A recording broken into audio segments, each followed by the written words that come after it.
and welcome to the next instalment of the Little Pot of Horrors, the best idea since premarital sex on Halloween. Yes! I've forgotten we hadn't completely talked about that tagline since we're doing it. We haven't, have we? No, we hadn't. Ah. After all the rushing around and getting it all together and announcing it on the website and little download on iTunes, we haven't actually talked about it. So hopefully people out there like the tagline. I haven't heard any feedback on it. No. Maybe people don't even realise that we did it after all the fanfare that I thought we were doing with it and my little spiel about it. I haven't heard anything. Huh. Screw you. I like it. You should like it. You came up with the damn thing. Kind of. Yes. In a roundabout sort of kind of way, maybe. Yeah, there may have been some outside influences, maybe. The less said about that, the better. Yes. Okay. Anyway, I'm Boz. Oh yes, and hello, I'm Gordon, Goggs, or whatever you want to call me. How are you, sir? I'm good, thank you. Good. I should say I am in a completely different location. Ah, yes you are. This is the first, and hopefully the first of many, if I ever get my long-term wish of living here, the first episode of the Little Pod of Horrors, recorded in Catalonia. Yay. I'm here on holiday, but we were so conscious it had been a while since we recorded, I brought my microphone and my computer with me, and I'm sitting in our lovely living room, which, as I was explaining before we started recording to Gordon, hopefully the acoustics are pretty good, because we have lumpy bumpy walls, which is a audio engineering technical type term, and soft furnishings and lumpy bumpy blinds on the windows, which break up all the sound bounciness, so hopefully it sounds good. Yes, sir. Blinds are supplied by my good self. And Oh, you're international now, are you? Oh, yeah, absolutely. The first conservatory blinds, I believe, ever fitted in Spain. Anyway, Nice. so yes, we're here, and we've been at a wine tasting festival in town. It's a yearly event. It's the traditional day they pick the time of year they pick the grapes for making the wine. All right. You go up with a glass. Or if you're not too tight, you buy a glass to help the event and a few tickets, and you go around and say, "Well, I'll have some of that," and they take a ticket off you and fill up your glass full of wine. But just about everybody we know comes, and you bump into people you know as you're walking through town, and there's food and little tapasy, tasty bits or picas, and yeah, it's been really good. But I've been drinking pretty much all day. I'm drinking cava now, so if I get a bit out of hand, I apologise. This could be a dangerous show, people. Yeah. But I'm jealous, because that sounds fab. It was good. It was really good. It's been bonkers, because it's always... We have so many people to see when we come here. We literally haven't stopped. So it's actually nice to be just sitting on the sofa chilled out for 5 minutes, to be honest. So, how about your good self? Oh, I could say that we could have been delayed further doing the show thanks to the lovely... what shall we call it? Let's just call it the technical term, the shutdown. That the retarded, yes I said it, the retarded government of the United States of retardness has shut everybody down, or shut themselves down, which has affected a lot of people, some people we know. And myself in a direct way, because it means I can't do my job properly. So it is. So yes, it's a fun time over here just now. So it is. So maybe the less we say about it, the better. It's maybe better that I'm not inebriated doing the show. Yeah, probably. I could be cutting a lot of it out on the edit, so that I don't ruin my citizenship chances next year. You'd be taking over my rant status. Probably. But yeah, other than that, it's, life, busy. Cool. So it has. So yes, apologies, people. There were a few personal things which meant schedules had to be rearranged and everything. So life got on the way again. But we're here and we are back, and we've got a hell of a show for you. Yes. This week, if I do say so myself. And once again, I am so chuffed with this because we get to start off the show with another piece of feedback. From somebody new. I know, this again is brilliant. Please, people, just keep it up. Keep it going. And just goes to show that we're incredibly, I think we're like the #1 horror podcast in Australia. Yeah, because both of them are listening to us. Exactly. This one's from Craig. Well, I'm assuming he's Australian. With his surname, it sounds maybe a bit Scottish. I'm not sure. Yeah, I'm going to go with Scottish. But Didn't we ship some of you guys over there as well? yeah, exactly. But he goes, "Hi guys, keep up the great work. Really enjoyed the podcast. Thank you, sir. Check out an Aussie horror flick called The Tunnel. It was a very low budget, a bit over $100,000, and done in a documentary quasi-found stories. And done in a documentary / quasi-found footage style. Had an interesting marketing campaign where it was basically publicly funded by selling frames of the film for $1, and it was released for free on BitTorrent to get the word out there. Cool. Yeah. Oh, I approve of that method. That is an awesome method. So it is, and I haven't managed to look into it yet because we're really poor on the old show prep. Kind of stuff. Yeah. We do get there at some point, but yeah, I like how that was done. Because $1, that's nothing. So it isn't, especially if you get to sell a frame of the film and you get to keep that or whatever at the end of it. I don't know if that's how it worked, but yeah, it sounds cool. Well, a good tie-in here. Sorry to interrupt his email. You're okay. But crowdsourcing is really, it looks like it's becoming a very, very good way to get things done. Yes. And I would like to say a massive thank you to anybody who donated to the White Lily Project, as promoted by us the other week. I'm pleased to say that they made their target, and I will hopefully be assisting on the shoot. So super excited about that coming. Yeah, I was so happy when we saw that they made their target. Well, got a little bit over it. You, sir, I think had an awful lot to do with it, because you pimped the shit out of that thing. This man was absolutely religious with the tweets, like, "Come on, give us your money, give us your money." Every time we looked at Twitter or Facebook, here he was again. "Come on, there's only so long to go." Well, we had to do our bit. Well, you did amazing work there, sir. So we I did. think. Thank you. But yeah, it was really good that they got over there, and I got my email last week, I think it was, with my link to my artwork, which I got for donating the money, or for choosing that little donation tag, and it looked beautiful. Is this the interior shot of the ship with the monitors? Yes, it's got the guy, and you can see the white lily on the monitor at the top. Yeah. Oh, I love it. It's my desktop at work. It's good, isn't it? Yeah, oh yeah, it's amazing. What's kind of cool is I went to school with a guy who did that. Yeah, he's a friend of mine. Oh, is this the guy we talked about who did the other show where he did that Hellraiser comic? Yes. It is, yeah. The funky book, yeah. Yes. So, yeah, I was super impressed when I saw it. Just because, for those of you who don't know, all he was given was a copy of the script.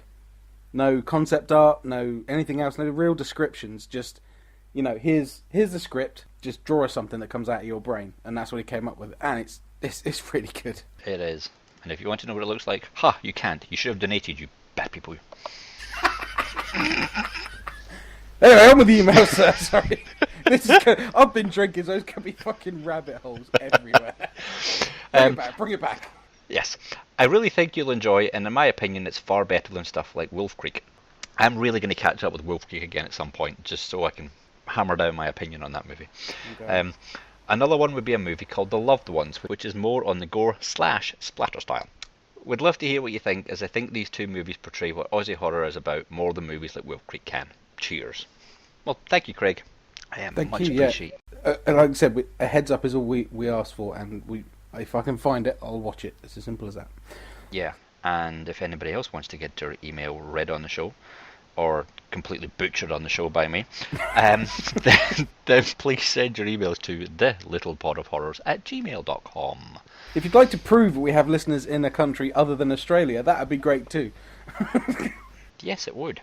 Don't get me wrong, I'm not dissing that fact, because I still find it incredible that, okay, I'm a bit exotic today being in Spain, but normally sitting in my little pad in England and then thinking somebody completely the other side of the world is listening to it is like, it's just slightly surreal and cool.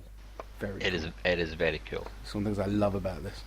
It is awesome, and that's, like I say, that's two people from Australia that we don't have, that we know of, that we know in any sort of way through Twitter or anything like that. So these emails that come out the blue, just make me smile. Yeah. So we're doing something right. Yeah. So we hopefully, yes, hopefully cheering people up. Oh, speaking of cheering people up, oh yeah, I have to do an internal internal little discussion and put out on the air a massive, massive, massive, massive thank you to yourself, sir, for my package which arrived a few weeks ago. Oh, yes. Containing none other than a Little Pot of Horrors t-shirt. Yay. It's awesome. People, if you want to see what this t-shirt looks like, go to the Facebook page and you will see it on there, because Mr. Boz himself wore it when he went to Fright Fest and got his picture taken with Gareth Evans, and he kept it a secret from me. I did not know about it until it arrived in the mail, and I was like, what the heck is this? Who's it from? I was like, when is this fucking package going to arrive? I've got this awesome photograph that I'm dying to show everybody, but I can't because it tips the wink that I've had these t-shirts made, and there's one in the post, and it took forever to get there. So. It does take a while for things to get here. I'm in the middle of nowhere, so but it did get pretty quick actually, compared to some things. But obviously not quick enough when you're excited to send something and you want someone to open it. But it is awesome. Unfortunately, I'm not wearing it as we're recording. I wanted to, but I couldn't find it. But it's brilliant, and we are having discussions, people, about what we shall do with said shirts. We are thinking competitions, or maybe even just letting people buy them. We're not sure yet, but if you wish to get your hands on the shirt that you see, let us know, and we'll see what the interest is like, shall we say. Yes. But look out for some competitions coming. We do have competitions coming. Yay. We do, and that may be one of the prizes. Who knows? Cool. So yes, so I had to get that thank you out of the way. So thank you, sir. Not a problem. It was a pleasure. And we definitely have to do another print run, because I have promised another shirt to the designer of our logo, which we adore. So I will be getting hers ordered, but probably when we decide what the next thing we do with them is. So if you have any thoughts on it, let us know. The original batch, you know, they'll probably be worth millions in years to come, because they'll be the original first t-shirts, which have a fucking typo on the back. Apparently our email address is thelittlepotofhorrors@mail.com. I missed the G. A G looks a lot like an ampersand in lowercase, funnily enough. So pissed off when I got that. I actually a bit annoyed, because what I wanted to do was graffiti the back of the shirt, and I was going to do the G in Tipex, or like white paint with a little arrow sticking up above it, but unfortunately I ran out of time to get that done. But no, I think as I tweeted to you when I got it, it's typical Little Pot of Horror style. Yeah. So it is. So it just like makes it that more special. Cool. So I'm glad you liked it. I did. It's awesome. Thank you, sir. Was there anything else in the box? There was something else in the box, which unfortunately I have not got a chance to run to reading it yet. Oh, sorry, I should cut it out. No, we'll not cut it out. You can. I now am in possession of the Space Monsters magazine, which I gotta say, I haven't been reading it because I'll get on to what I've been doing, and hopefully that'll explain or justify my not reading it yet. Yeah. But wow, the production value in that thing, brilliant! It's amazing. Have you seen the cover of the next one? I haven't. I've saw that it's been released, but I haven't seen the cover yet. You got to have a look. It's brilliant, because it's got Emily on the front, and it's really well done. So I don't know what I was thinking in my head, but it wasn't that. Okay. And I don't mean that in a bad way, but I was pleasantly surprised. It's chock full of stuff. Massive, isn't it? Yeah. I mean, all the little font and everything's all small in it, and it's like, wow. This is done in Type 42 font to fill pages. No, I know.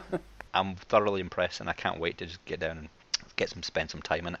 Cool. And read some of the articles and stuff. But they're good. So yes, so thank you, sir, for forwarding that to me, Not as you promised you would. Yeah. So on that note, shall we delve into what we've been doing? I was going to say, what have you been doing, sir? Tell you one thing I've not been doing, and that's watching movies. Oh. I've really only been watching kind of one movie, and it was a kind of Netflix throwback. Right. So it was, and it was a movie called The Relic, starring Penelope Ann Miller and Tom Sizemore from 1997.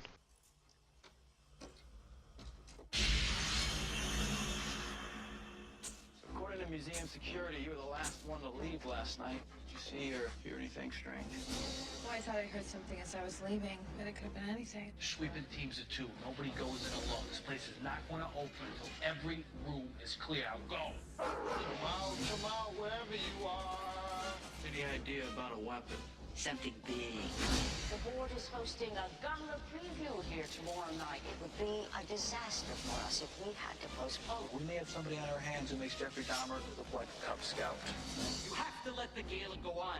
Something's wrong. Come on, what's the matter with you?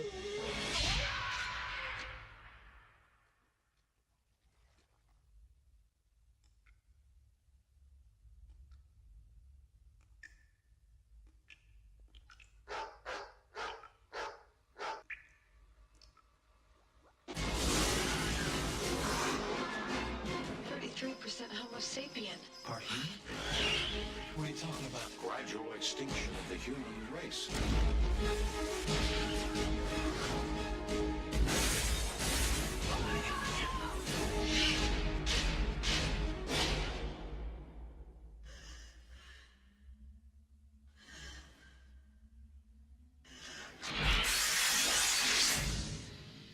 The Relic, not Relic. The Relic. No, just The Relic. Okay. The poster for it, or the DVD cover for it, is shocking. I went and saw this movie when it first came out in the cinema, and I can't say I loved it, but it was a good little horror movie. I didn't regret spending my money on it, and so I enjoyed spending the time with it. But basically, it's set in Chicago, I believe, and is a museum in Chicago, and the movie kind of opens with, I don't know what the kind of scientist is called, whether it's an anthropologist or something like that, who is down with some tribe, and they're using substances which may not be well suited to the normal person. Okay. Shall we say? I guess it's a kind of hallucinogenic, or it's some sort of, you don't quite know what it is to begin with. It gets kind of very, very trippy. Yeah. And then the next thing you know, you're in kind of Chicago museum. It's just, which to me at first I thought it was in New York, because it was like the big museum outside the museum that you see in New York. Yeah. I can't remember what that's called now. Is it the Met? Or is it Oh, just the right. or the Natural History Museum? I don't know, but it's a famous one where you'll see it, you go, oh yeah, you just think you're in New York. So that's what I thought I was there to begin with. Sorry, most things American, I go, oh yeah, I've seen that in movies. But basically, it evolves with these crates arriving at the museum. The Penelope Ann Miller character, I can't remember her name, I'm going to have to quickly look it up. Dr. Margot Green. She opens these crates, and there's some leaves in them, and she's kind of looking into the DNA of these leaves, or whatever fungus is on the leaves, I think. And basically, just to cut out all the preamble crap, this big monster appears, or evolves during the course of the beginning of the movie. And it's as a result of what was shipped over in these crates. Is it a big dog, four-legged kind of monster? It is a big dog thing? four type thing. Okay, It's that a is big... Relic. Okay, maybe it's got Yeah. a slightly different name there. Oh, it's called The Relic over here. So, oh, right. Okay. Maybe the Americans like the... I don't know. But yeah, it's a big dog-faced, predator-faced type-esque thing. Yeah. And you know what? I really enjoyed catching up with this movie again. Oh, okay. It was... there was some CGI work in it, but it looked as though there was a lot of practical effects when it came down to the monster. There was a lot of tension that was in there. Tom Sizemore before he went all weird and stuff. So he was actually pretty good in it. It was only a 15, well, it's 15 there, but I think it's so that makes it an R over here. Yeah. And it's an R because it doesn't shy away from the gore. I mean, it does its kills really, really well.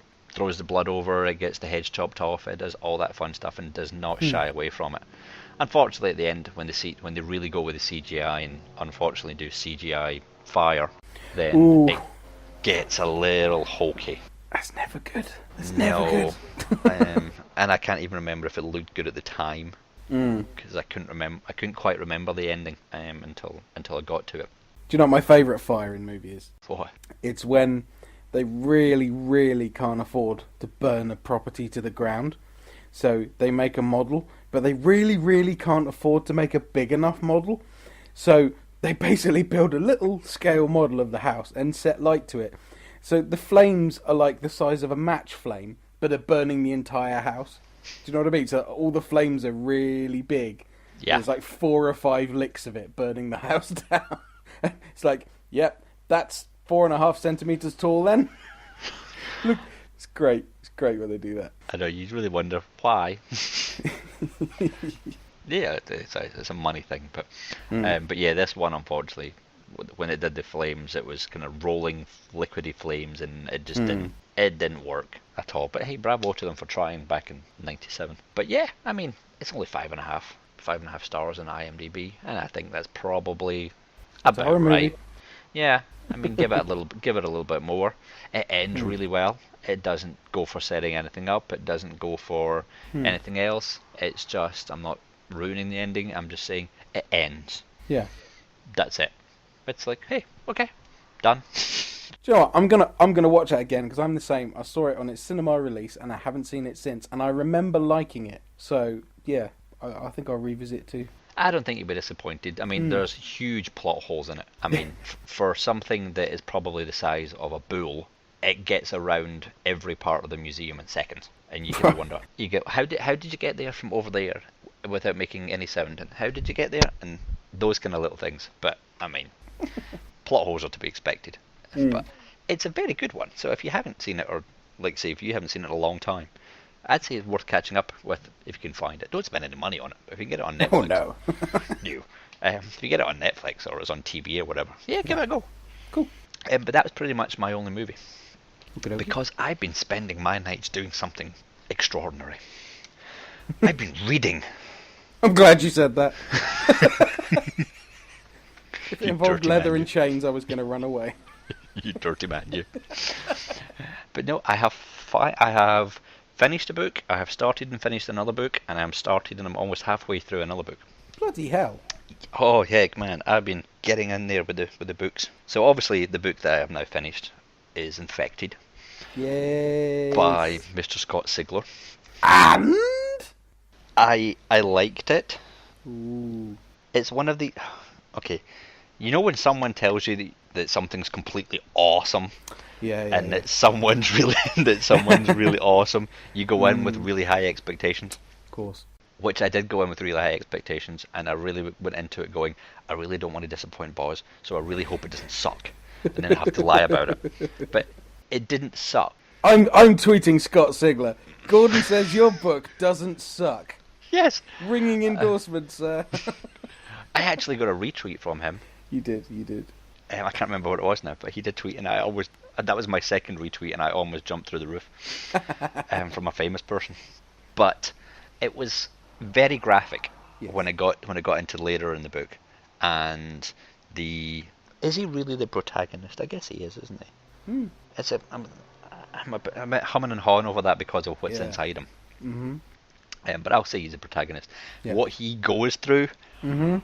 Oh my god! If they ever put that on the big screen, oh my god!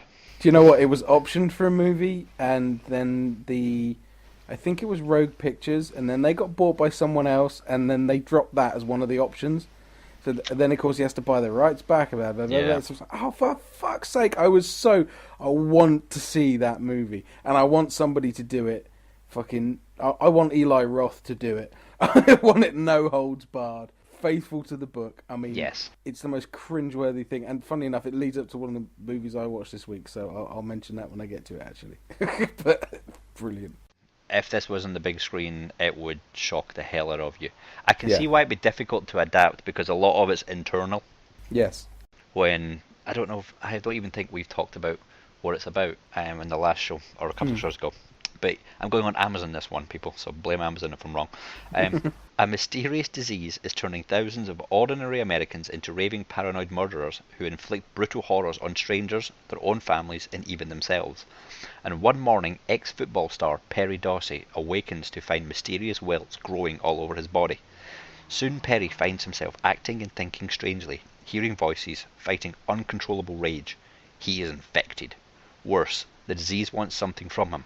Something that could alter the fate of the human race. Dun, dun, dun. Dun, dun, dun. I'm going to go, as usual, I don't understand where they're getting thousands of ordinary Americans into raving paranoid murderers. But it talks about a lot of them, but you don't quite know how many people. No, it's probably hundreds, actually. But I would think so. Artistic license. Yes. But yeah, I mean, there was a lot of it. When it gets into the hard science of it, I don't know much about it. It sounded very genuine. Yeah. I'm sure there was a lot of research that went into the hard science of it, so that it made it more legitimate. Yeah.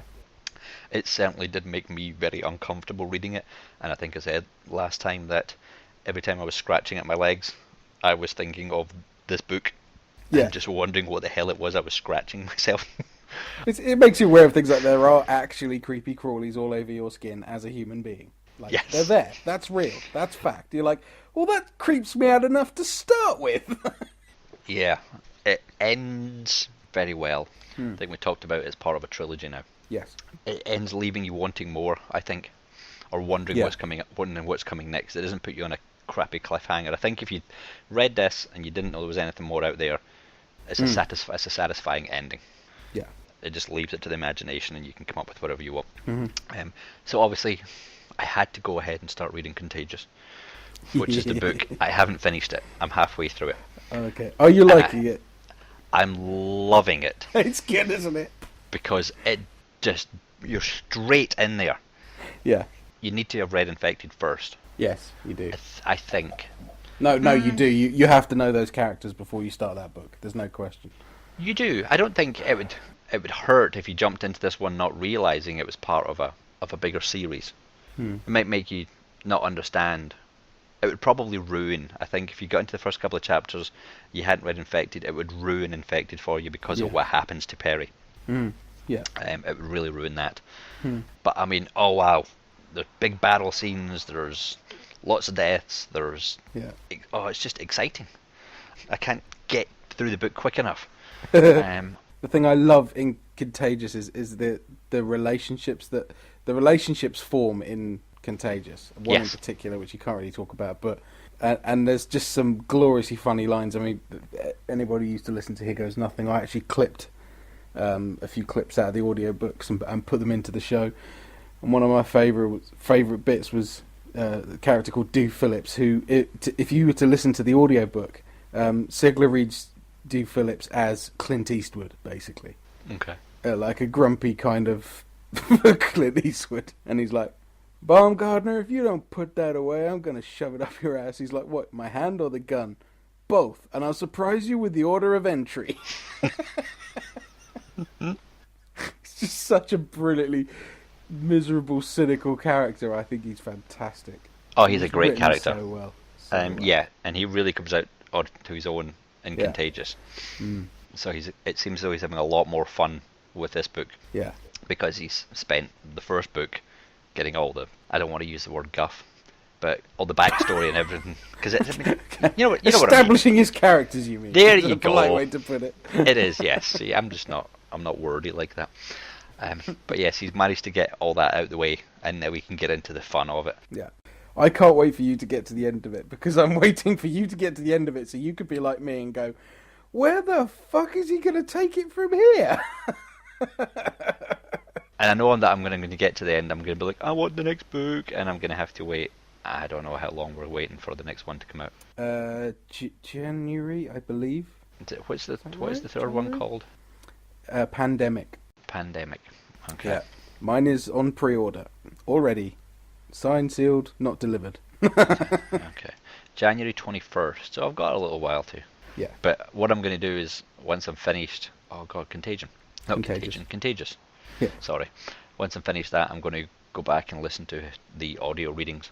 Because I think I had tried to do it before, Yeah. and I just kept falling in and falling out of it, just as you do when it's on in the background. But now that Yeah. I've read the books, I don't think it's going to worry me too much about dropping in and dropping out. Yeah. I just quite like to hear his enthusiasm in the way he does his stories. Yes. And does his recordings, because I know from listening to The Rookie, he does. Yeah, he's a very good audio artiste. Yes, absolutely. And what he does with the how do it is without spoiling, the voices Perry is hearing. That's no spoiler. The way they are dealt with is brilliantly done. The way they're introduced. I think I've not actually seen it written because I've never read the book, but I imagine they're sort of like done in italics or in brackets or something like that. And I think the first time it's really obvious in the audiobook, it scared the shit out of me the way it was produced. It's really, really good. It's good the way it's done in the book that I was reading. I got it on the Kindle. Yeah. The text is just on its own. There's no little quotation marks or anything around it. It jumps in there. Right. And Okay. I think I don't know whether it's the copy I've got, but it's slightly bolded. Yeah. So you can see it's not Perry that's talking or whatever, but the way it's put in and the way the words run together sometimes and everything like that, Yeah. it's very well done. Cool. And the way he does it, and you see the evolution of the infection as it goes through. But if you're squeamish people, I don't think it's the book for you. No. You will be if you're like me, you'll be reading it going, oh no, he's not, oh no, he's not. What I would say though is if it's sort of near the limit, if you can push yourself through Infected, it is worth it to get to Contagious, because there's less of that creepy crawly stuff in Contagious. There's more guns, tanks, and explosions kind of thing. So it's very worth pushing through just so you get to that book. That sounds bad in that, you know, it sounds like Infected isn't good enough on its own, but just if you are squeamish, it's worth persevering with, definitely. But for me, it will always have a special place in my heart because it was my introduction to the SIGs. So.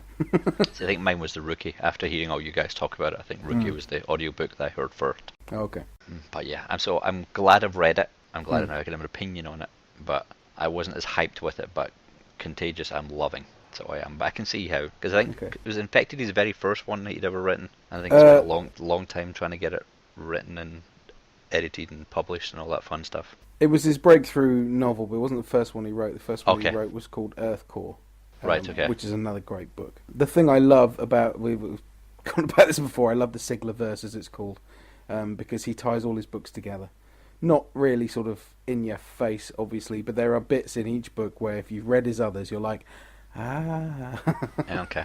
Nice little tie-ins. And even The Rookie, which is, you know, set in the year 2685 or whatever, way in the future, there's these little tie-ins that just make you grin when you spot them. And then it's done. You know, it's great stuff. I do look forward to reading more.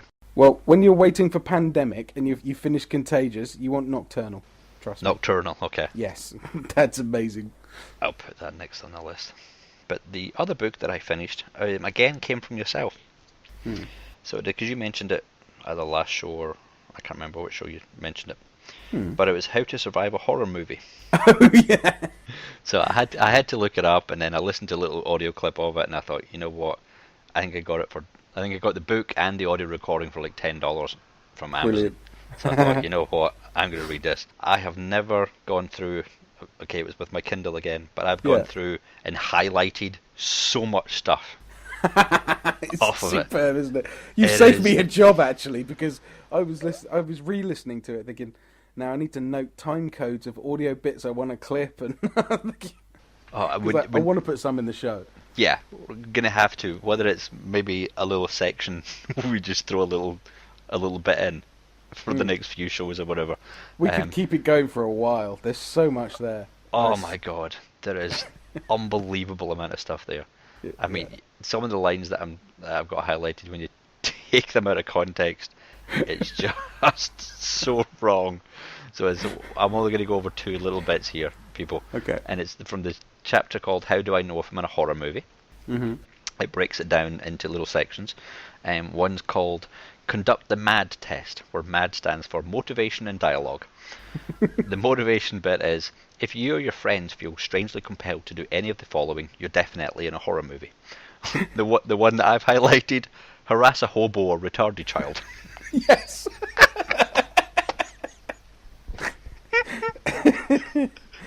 I thought that's just brilliant. So the rest being play with a Ouija board or read from a dusty old book, have sex in that house while that guy killed his whole family, carve a crucifix into your face with a rusty screwdriver, or dig up a coffin to make sure something's really dead. Yes. But I had to harass a hobo or retarded child. I thought, brilliant. So it is. And then good. I think the same section, but number 6 is check your watch. The horror movie day is still 24 hours long, but 21 of those hours are at night. Yeah. If it's almost always dark, all signs point to a horror movie. If you find yourself asking, how did I get here? Again and again, it's probably because an editor has lopped out all the boring bits of your daily existence. Walking from point A to point B, sitting on the couch watching a cops marathon, and, here's my highlighted bit, taking showers, in brackets, unless you're a girl with spectacular boobs. Do you know what? When I heard that bit, I thought of you. because you've got spectacular boobs. No, that's I not. do, yes. I thought that fits so well into the show. It's unbelievable. That alone scores on the boobometer. It does. But there are so many bits like that. Like I have highlighted huge sections. Do you know what one of my favourites is? Just I won't quote it directly, but actually, I tell you what, if you've got the audio of it, if you can clip it in, or I'll find it and we'll put it in, because I actually like the way the guy reads it on the audiobook. But he's talking about alien invasion movies, okay? Yep. And it's like, everyday objects could be your friend, like water. And it's like the aliens are talking to each other, going, "You want to land here? But it's covered in methcla. Methcla kills us." The planet's 95% methcla, whatever it is. It's a brilliant little bit of dialogue between these aliens. It just really tickled me, that one. So it's a fantastic book. I will try and find that and clip it in. But yeah, so I mean, I think I read it in a couple of hours. I just flew through it. You can really pick it up and put it down at any point, but it's a lot of fun reading it. I dare you to go a page without giggling at something. Exactly. It's a great toilet book, actually, for yes, for horror fans. Definitely, really that's exactly what it is. But you find yourself being in there for rather a long time, possibly. So apart from that, I mean, that's taken up all my time. Wow. So it has. That's a lot, though. So it is a lot, yes. It's more on the reading section than the watching section, but I had a blast reading those books. So.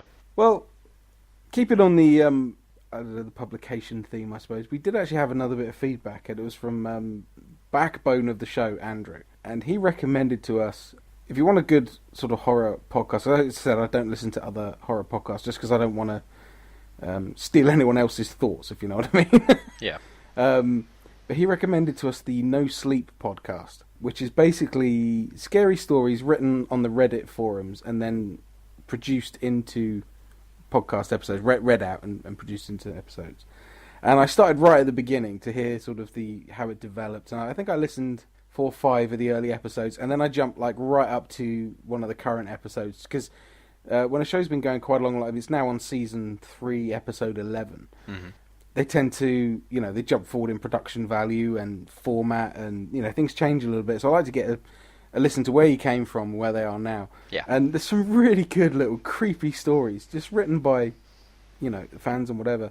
And actually, I found it really inspiring, and I'm like, I've actually got an idea for a little story, and I'm considering putting pen to paper and then recording it and maybe serialising it on Little Pot of Horrors. Maybe, if I think it's good enough. Wow. Oh, wait, no, if Gordon thinks it's good enough, I should say, actually.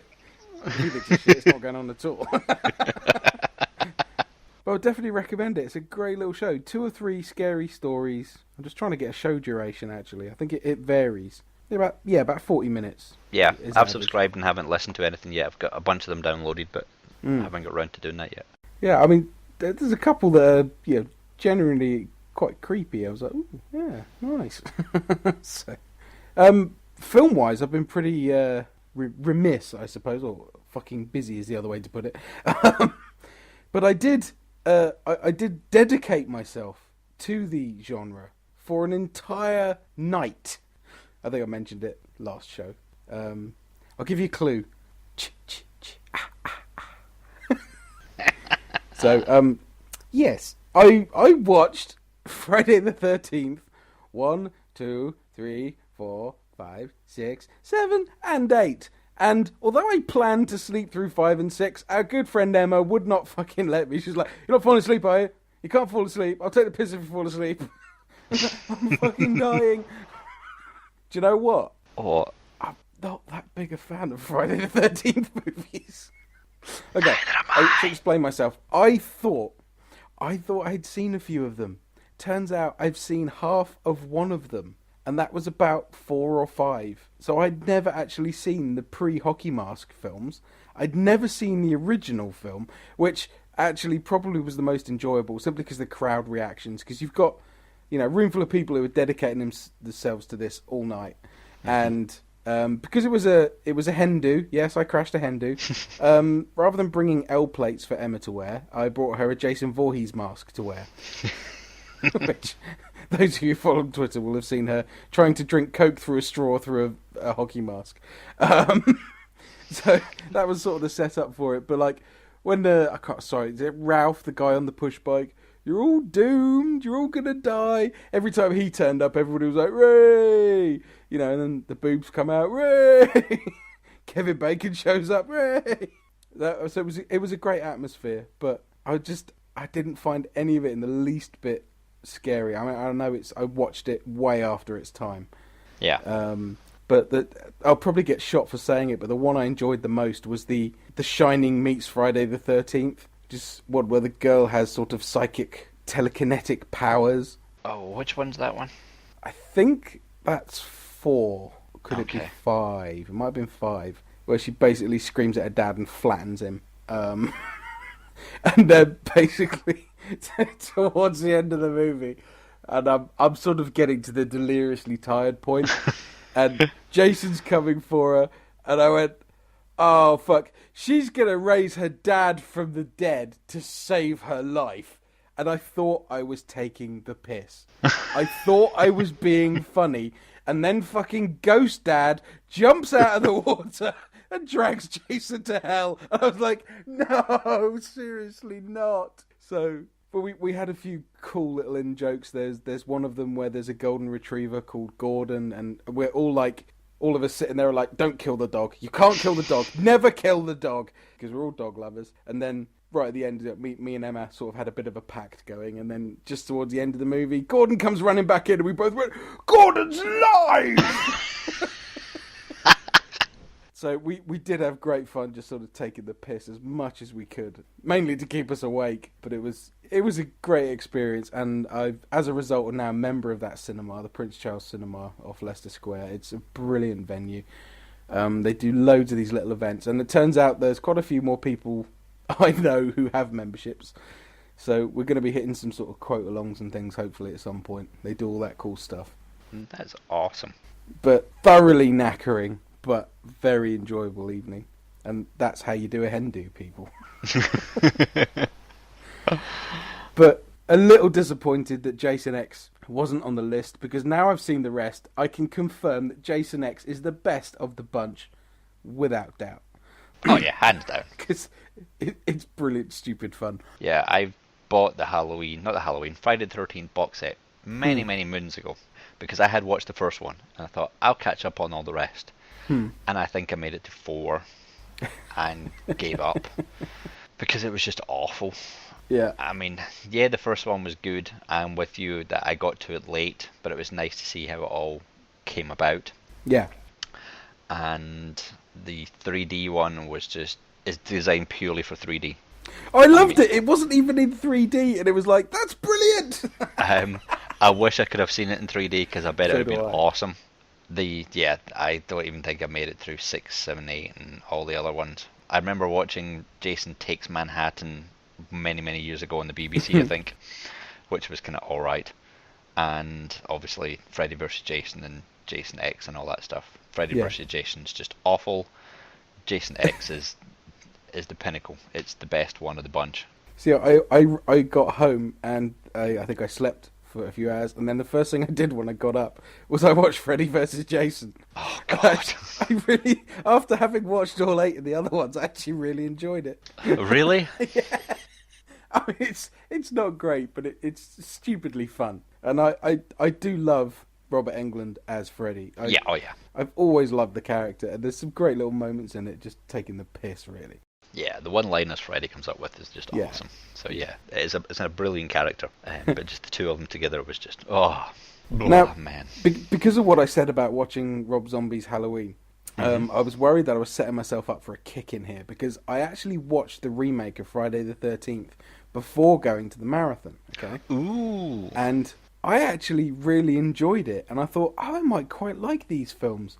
And so the remake was brilliant by comparison to those 8 movies, because what they ran the first 3 or 4 movies into one. Yeah. And they didn't shy away from the boobs and the sex and the violence and the tension and the it didn't wind me up at all. It wasn't brilliant by a long stretch, but now I've seen the rest, it's quite an improvement. So, send your hate mail too. Yeah, and you can send it to both of us, because I'm with you on that one. Ooh, okay. After hearing countless reviews of just how awful it was when it came out in the cinema. I just went one night and went, screw it, I'm going to go.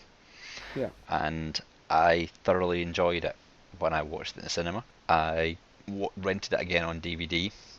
Wow. And because I wanted to see, you know how we talked about it, you get a cinema experience and then you get the at-home experience. Yeah. And so I thought, okay, people are still saying it's really bad. It can't be. I mean, I must have been caught up in something. And I watched it again, and you know what? It still lived up to being a fairly decent horror movie. It ticked all the boxes. I quite like where they went with the Jason character. Yeah. The little twist in the story there.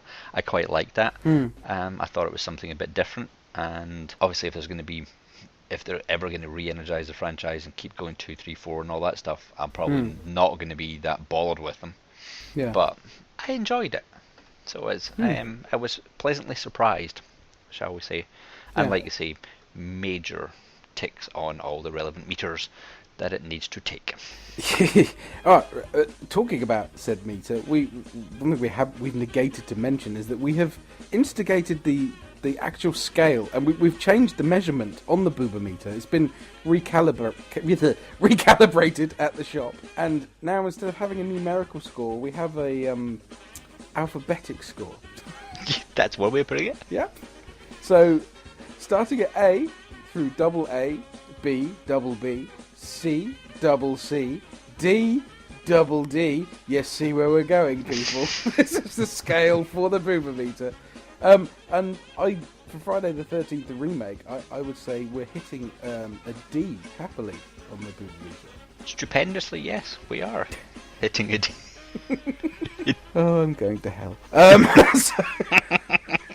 You're going to go first class. Yeah. So, yeah, there we are. In other horror news, I haven't watched an awful lot, actually. I'm still working through that list of Fright Fest movies I recorded. Yeah. I started to watch one called, my obsession with Spanish language movies now, to help me develop my learnings. I started to watch a film called El Topo, which translates as The Mole. Oh, okay. And it was made in the late 60s, early 70s, and it was very shocking for the time. Mm-hmm. Blood, random boobs for no apparent reason, and a plot that is completely incomprehensible to any man or beast. It's supposed to be like a religious allegory, but it's just fucking terrible. It's a Western, basically, but like this Western guy in a black hat starts with a small naked child boy that he's taking around with him, and then comes across some weird other guys, shoots them, leaves the boy with them, hooks up with a woman, sods off. There's 5 masters he has to kill. He kills them in the strangest ways possible. There's dead rabbits, ponds. I can't even begin to explain this movie. It's just random. And then he gets dressed up as some kind of deity inside a mountain, which I presume is where the mole reference comes from. And he's been in suspended animation for years with a white face, and they come up and put lipstick on him. And then he has to help liberate the people from the mountain. I mean, it's just insane. I gave up. I couldn't finish it. It's just what is this movie about? I'm just totally lost. It sounds all over the place. Yeah, it's bonkers. Absolutely bonkers. And I watched it. Obviously, it has. If the Fright Fest people putting it up, it has some pedigree. It has a reason for being there. And I thought I'll give it its due. Yeah, it was pushing the boundaries at the time. There's a lot of blood and quite violent deaths and that. But without context, it's all a bit pointless. Yeah. And it's sort of, if you don't understand the religious angle, it's like you're just being controversial for the sake of being controversial at the time. So somebody way more educated than me will probably come back with a very decent explanation of what I'm missing. But yeah, just completely random. So, to placate myself, I put on a film that I've heard Mark Kermode bang on about so many times. I think it's... get my directors mixed up. I think it's a Friedkin movie, and it's called Bug. Oh, yeah. When you drop those off, come to the jukebox. I want to introduce you to somebody. You're very beautiful. I like hearing you talk. If you want, you can stay here tonight. That'd be nice. They live in your blood. What is that? Hey, you see it? It's a bug. Jerry, you can't stay here. You throwing me out? Place is crawling with these things. And they feed on your brain. There's no bugs on your skin. You have to dig it out. I'll dig it out and show you. This spring, from the Academy Award-winning director of The Exorcist, Open the door! comes the movie the Chicago Tribune calls one of the most disturbing horror movies imaginable. We have to kill her. They want you to know they're there. Bug. We'll never really be safe again.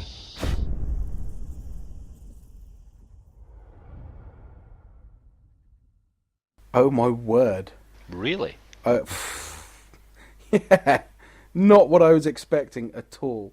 And this is the one I said ties into Infected, really. It just makes you start itching while you watch it. The performances in that movie are just absolutely stunning. Again, it's a bit weird and it's a kind of random piece, but I imagine the budget was minuscule for that movie. But it is really, really well done.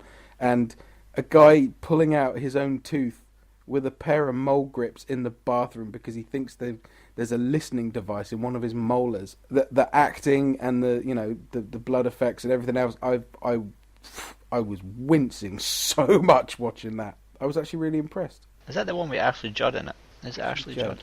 I don't know my names, I'm afraid. It's really well acted. The main two characters, they do such a good job. It's so convincing. I remember it coming out. Yes, Ashley Judd and Michael Shannon. Michael Shannon, right? Okay. But yeah, I remember it coming out and hearing mixed things on it. But yes, having recently recommenced listening to Mr. Kermode's and Mr. Mayo's podcast, it has been mentioned quite a few times. Yes, it has. Yeah. So it has. He does. Well, he obviously rates Mr. Freakin' very highly. Yeah. And on this one, and it's one that I heard, and I was like, you know what? From the description I've heard people talk about, I don't know if I want to watch it. Yeah. Because of the wincing that you say and what I've heard some of the characters being put through. Yeah. But maybe I'll check it out one day. Well, I expected it to be way more horrific than it actually is. Mm-hmm. And it's one of those it sort of flirts with being a thriller more than a horror film, I suppose. But right, okay.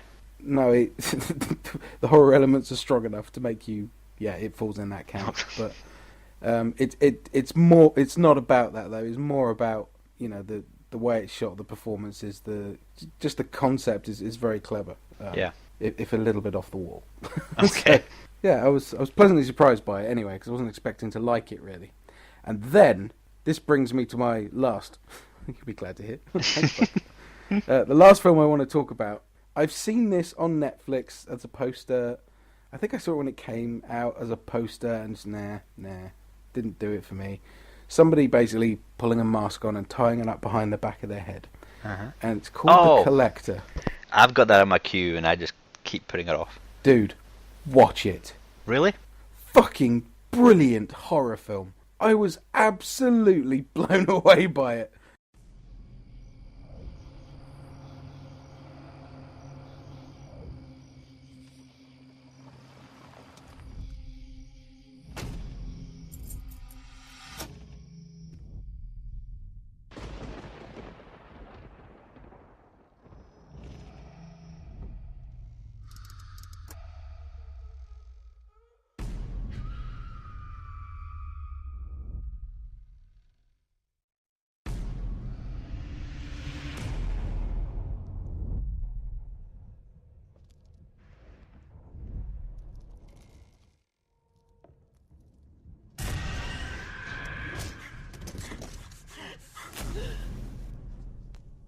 My family's in here.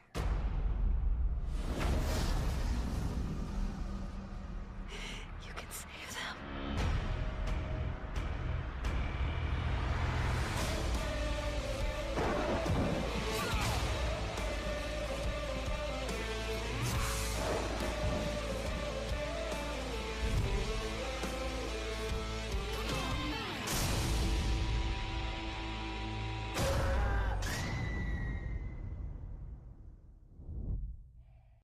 I should dial it back a bit. I don't want to overhype something else. Which you go, nah.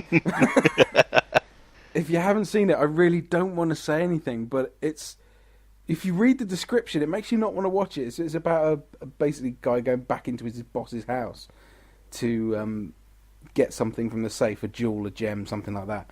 And it starts really randomly, actually, with sort of this box being delivered, and it's the end of the movie before you find out what the significance of that is and who the hell these people are and whatever else. But basically, it's like a cross between... if I try and get my references right here.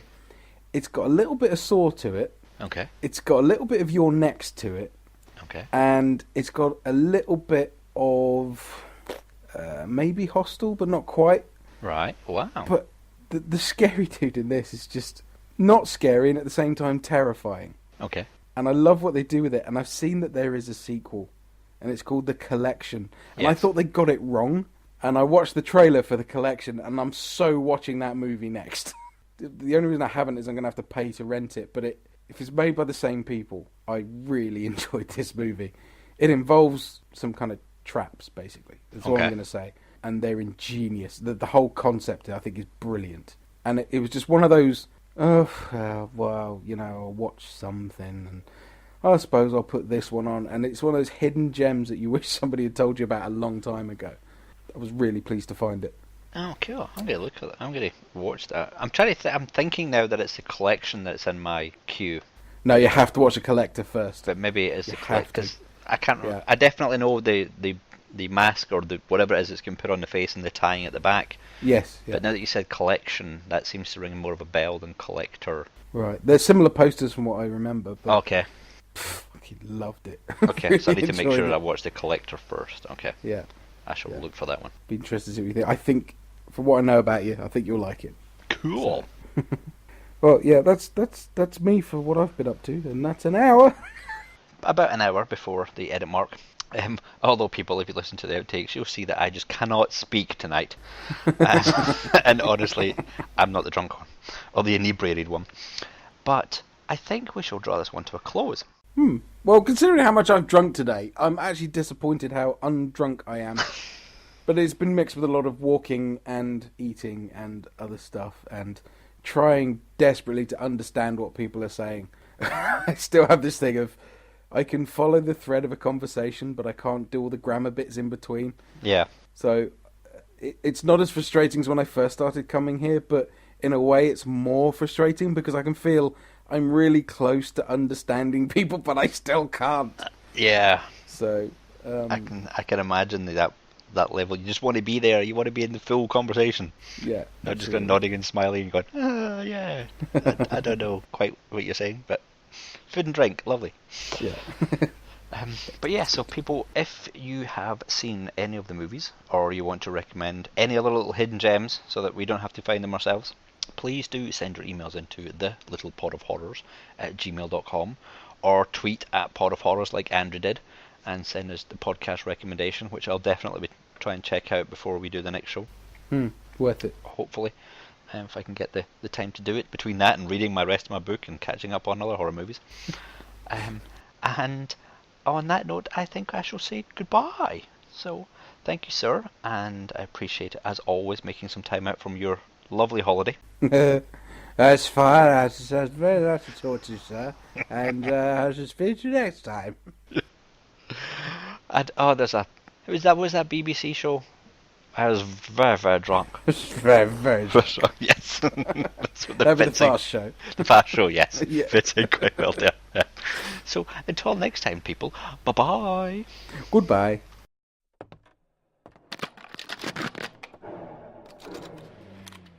If you would like to send an email to the show, please do so at thelittlepodofhorrors@gmail.com. Also, why not go along to the website at www.thelittlepodofhorrors.com, and from there you can find links to our Twitter, Facebook, Google+, forum and blog page. Thanks for listening.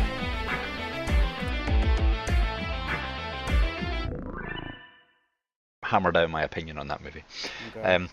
Another one would be a movie called The Loved Ones, which is more on the gore I can't speak. Honestly, I have not been drinking. Another one would be a movie called The Loved Ones, which is on the... Oh, fuck! I'm going to go again. Another one would be a movie called The Loved Ones, which is more on the gore/splatter style.